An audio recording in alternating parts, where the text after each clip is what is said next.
Pass out हूँ। कहाँ से बिलोंग करते हैं आप? मैं पटना बिहार से हूँ। पटना बिहार से सर।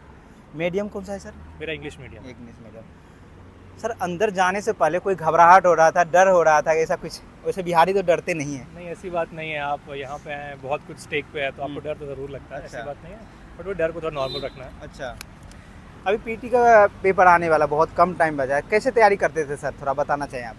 देखिए, मैं एक वर्किंग कैंडिडेट हूँ, तो मेरा जी। तैयारी थोड़ा अलग होता था। हम्म। हम लोग बहुत ज़्यादा रिसोर्सेज पे नहीं फोकस कर जी। सकते। हमारे लिए जितना लेस है उसी पे हम लोग पढ़ते थे और उसी को रिवाइज बार बार करते थे। और अच्छा। PYQs बहुत हेल्पफुल रहते हैं। PYQ कितना लगा लेने से सेफ जोन में चले जाते बच्चे थोड़ा? देखिए, कोई सेफ जोन तो नहीं है, आप जी। इतना लगा पाएँ। 2013 से पैटर्न चेंज हुआ था, तो उसके बाद से आप लगा सकते हैं। जी। 2024 तक का पेपर है आपके पास, 11-12 साल है आपके पास। जैसे कि आपने बताया कि PYQ मार्केट से उठा के लेना चाहिए या कोई कोचिंग ज्वाइन करना चाहिए, आप कैसे करते थे सर? देखिए, क्योंकि आप एक जॉब भी करते हैं। देखिए, क्योंकि वर्किंग कैंडिडेट है तो टाइम कम मिलता है, तो कोचिंग तो ऑब्वियसली हम नहीं कर पाते थे। लेकिन PYQ ईजिली अवेलेबल है यूपीएससी के साइट पे, आप कर लीजिए। उनके एनालिसिस भी ईजिली अवेलेबल है इंटरनेट पे। आपके पास यदि कोचिंग करने का समय है और पैसा है, दोनों है, तो आपको डेफिनेटली करना चाहिए, क्योंकि वो एक आपको एक एक्स्ट्रा एडवांटेज मिल जाता है, अब गाइडेंस मिल जाती है। लेकिन आप उसके बिना भी आप कर सकते हैं। बहुत लोग उससे बिना भी निकालते हैं। CSET के वजह से बहुत सारे बच्चे के सिलेक्शन नहीं होते हैं। GS में अच्छे नंबर आ जाते हैं, CSET नहीं होते। आप CSET की तैयारी कैसे करते थे, थोड़ा बताना चाहिए सर। देखिए, मेरा इंजीनियरिंग बैकग्राउंड रहा है और हाँ। मेरा मैथ्स भी ऑप्शनल है, तो इंग्लिश मीडियम से भी है, तो मुझे इतना CSET के लिए दिक्कत नहीं हुई। जी। तो लेकिन फिर भी जो बच्चे इंग्लिश मीडियम से हैं, जिनको मैथ्स का एवरेज नॉलेज है, वो PYQ ज़रूर सॉल्व करके जाए, अपना असेसमेंट करके जाएँ कि कहाँ स्टैंड कर रहे हैं। यदि वो PYQs में ईजिली क्लियर कर ले रहे हैं, तो उन्हें CSET के लिए डरने की ज़रूरत नहीं है।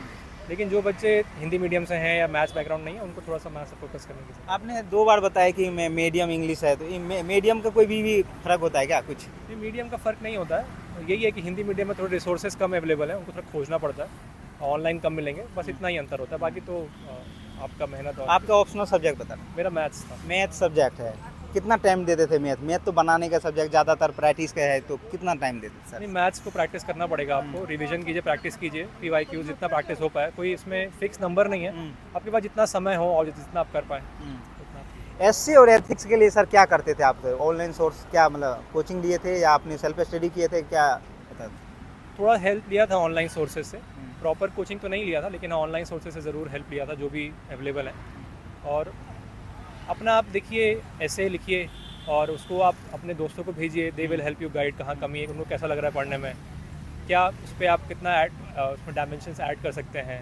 और जहाँ तक एथिक्स की बात है, सब लोग वही कहते हैं कि यू हैव टू, उसमें एग्जांपल्स देने की ज़रूरत है, अपना लाइफ एक्सपीरियंस आप मेंशन कर सकते हैं, और कीवर्ड्स को प्रॉपर डेफिनेशन, एग्जांपल्स, यही सबका स्ट्रैटेजी रहता है। फैमिली और फ्रेंड का कितना सपोर्ट ज़रूरी है? आपने फ्रेंड का यूज किया था? नहीं, फैमिली और फ्रेंड का तो बहुत ज़रूरी है, बिकॉज मेरा ये 4th अटेम्प्ट है, तो मेरे लिए जर्नी काफ़ी लंबी रही है। तो डेफिनेटली सपोर्ट, मेंटली सपोर्ट तो बहुत ज़रूरी होता है, क्योंकि एक मेंटली बहुत चैलेंजिंग है यूपीएससी की जर्नी। सो फ्रेंड्स का सपोर्ट, उनका गाइडेंस, उनका थोड़ा सा पुश, फैमिली का पुश बहुत ज़रूरी रहता है इस पूरी जर्नी। GS पेपर के लिए सर क्या करते थे आप? देखिए, जैसा मैंने कहा कि मेरा टाइम कम था, तो मैंने सिर्फ PYQs पे रिलाई किया। 2013 से मैं PYQ सॉल्व करता था। यूट्यूब पे उनके फ्री ये एनालिसिस हैं, वो लोग मॉडल आंसर भी प्रोवाइड करते हैं, तो उसको आप देखिए, अपना आंसर देखिए कहाँ इंप्रूव हो सकता है, वो कीजिए, और कोशिश कीजिए कि आप वर्ड लिमिट में रहें और पूरा पेपर कंप्लीट कर पाएँ। आपका डेली रूटीन क्या रहता था, थोड़ा बताना चाहिए सर। देखिए, वर्किंग कैंडिडेट का कोई डेली फिक्स रूटीन नहीं हो सकता। हमें जब जहाँ 2 घंटे मॉर्निंग में, 2 घंटे इवनिंग में मिले, वीकडेज मिल जाते थे, वीकेंड्स मिल जाते थे, तो उस हिसाब से हम लोग कोशिश करते थे पढ़ने सर का। बी प्लान होना चाहिए या नहीं होना चाहिए इसमें?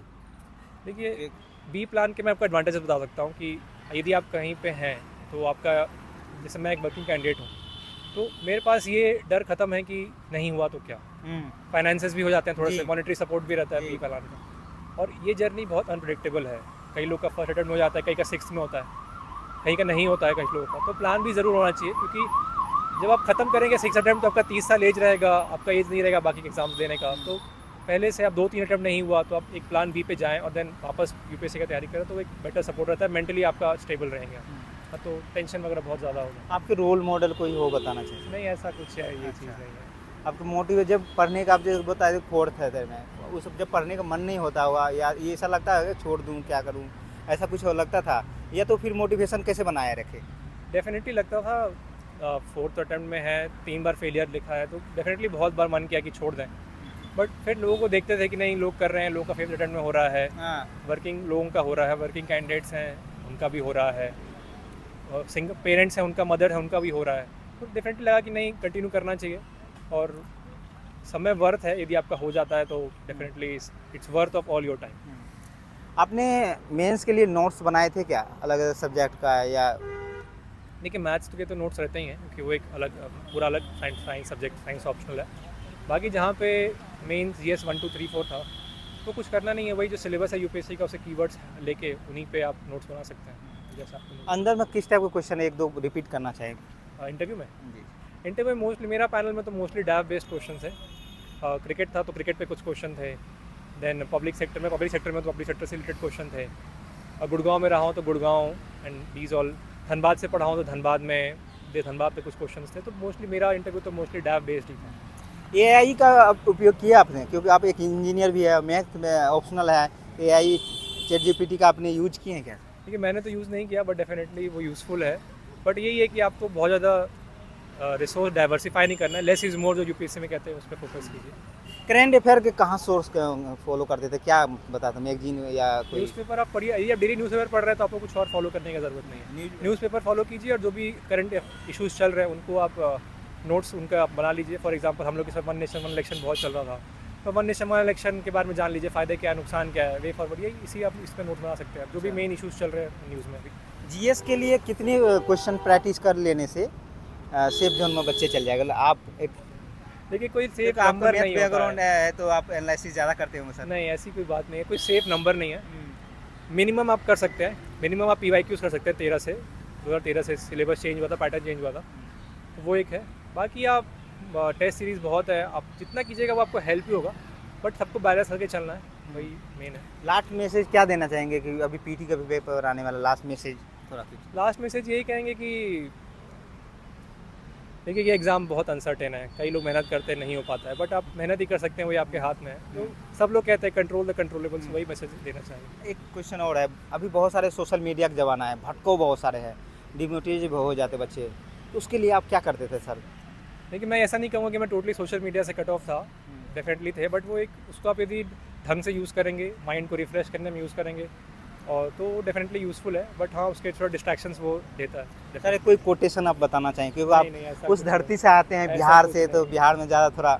नहीं, ऐसा कुछ नहीं है, ऐसा कुछ नहीं है, ऐसा कुछ नहीं है। थैंक यू सर, आपका जल्दी सिलेक्शन हो जाए। Thank you.